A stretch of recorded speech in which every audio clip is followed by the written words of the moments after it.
Daniel, on en parlait comme il fallait s'y attendre, c'est la visite d'Itamar Ben-Gvir sur le mont du Temple qui fait ce matin les manchettes des quotidiens et les grands titres des médias et des sites d'information israéliens. Et oui, effectivement, Ilana, le Israël Hayom, nous commencerons par lui. Titre en manchette ce matin, après la visite de Ben-Gvir, la prochaine démarche qui risque de faire grimper la tension et qui est révélée ce matin par Nadav Shragaï, un débat sur la circulation des Juifs sur le mont du Temple avec l'éventualité d'ouvrir l'esplanade du mont du Temple durant le Shabbat et les fêtes, ce qui n'est pas le cas aujourd'hui. Autre modification possible, les mouvements qui prônent la montée sur le mont du Temple en Israël réclament l'instauration d'une passerelle plus solide que celle qui permet actuellement aux Juifs de monter sur la montagne Tzat à partir de l'esplanade du Kotel. Le quotidien gratuit précise que Netanyahou a obtenu hier l'engagement d'Itamar Ben-Gvir de ne pas prendre d'initiative sans lui en avoir référé auparavant.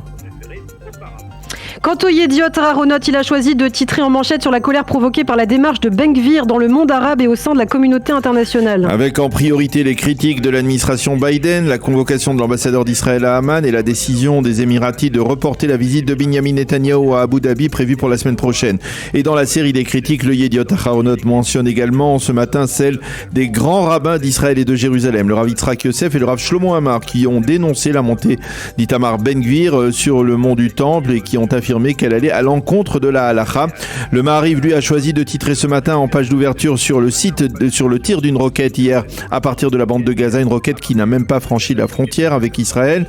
Le Maariv révèle que les pays arabes ont l'intention de réclamer un débat devant le Conseil de sécurité sur le mont du Temple, un débat qui devrait se tenir demain. Quant au Haaretz, il reconnaît que globalement la visite de Ben-Gvir n'a pas provoqué de vagues massives de violence, mais selon le quotidien, il faudra attendre la fête de Pessah, affirme-t-il, pour pouvoir en mesurer les conséquences véritables. Et puis on s'intéresse à ce qu'écrivent les éditorialistes à propos de l'initiative d'Itamar Ben-Gvir.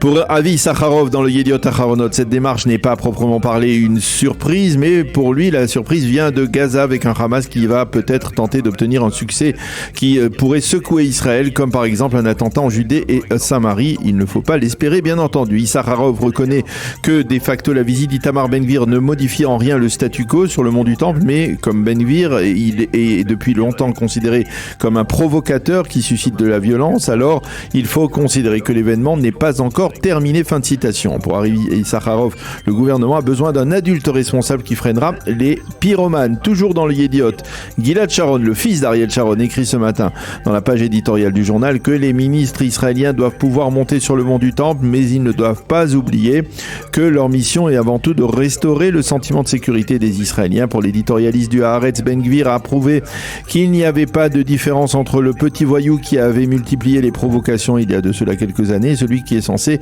garantir la sécurité personnelle des Israéliens en tant que ministre de la Sécurité nationale. Nechama Doeg dans le Israël Hayom appelle enfin à l'adresse Nechama Doeg dans le Israël Hayom appelle à l'apaisement. Effectivement, calmez-vous, écrit-elle à l'adresse du nouveau gouvernement. Les élections sont terminées, il faudrait commencer à penser à travailler et à remplir la mission pour laquelle vous avez été nommé.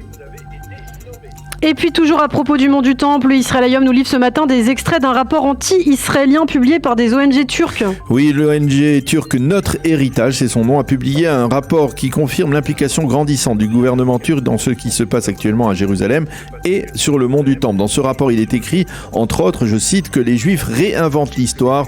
Le régime sioniste fait tout pour désislamiser Jérusalem et pour rendre la vie des Arabes impossible dans la ville sainte. Maor Tzemach, le président d'une ONG israélienne de droite qui défend Jérusalem sur la scène internationale, explique le double jeu de Tayyip Erdogan. D'un côté, écrit-il, il se rapproche d'Israël, mais de l'autre, il développe l'activité de ces ONG turques dont l'objectif principal est d'affaiblir la présence d'Israël dans la capitale israélienne.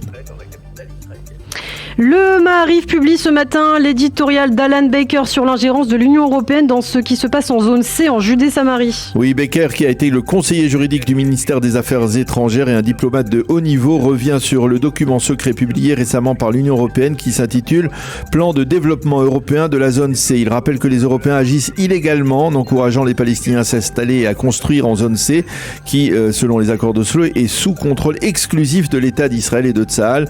Il considère qu'au lieu d'agir de la sorte et de saper ainsi la gouvernance légitime d'Israël, eh bien les Européens feraient mieux de forcer les Palestiniens à revenir à la table des négociations.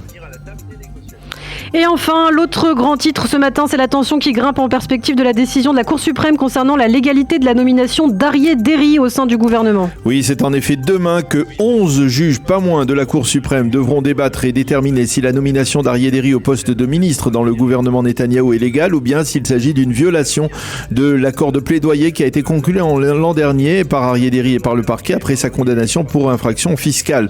Le Yediot Aharonot mentionne en évidence que la conseillère juridique du gouvernement Galit Baharav Miara a refusé de défendre cette nomination devant la Cour suprême et que ce sont donc par conséquent des avocats privés qui défendront Aryeh Deri et Binyamin Netanyahou ainsi que l'amendement à la loi fondamentale du gouvernement voté la semaine dernière par la Knesset. Le Israël Hayom nous livre ce matin en première page les scénarios possibles dans ce dossier en perspective du débat devant la Cour et Mati Tourfeld explique dans son journal que toute invalidation de l'amendement qui a permis à Aryeh Deri de rentrer dans le gouvernement entraînera de la part de la coalition l'accélération de la procédure en vue du vote de la fameuse loi de contournement qui devrait donner à la Knesset le droit au dernier mot face à la Cour suprême.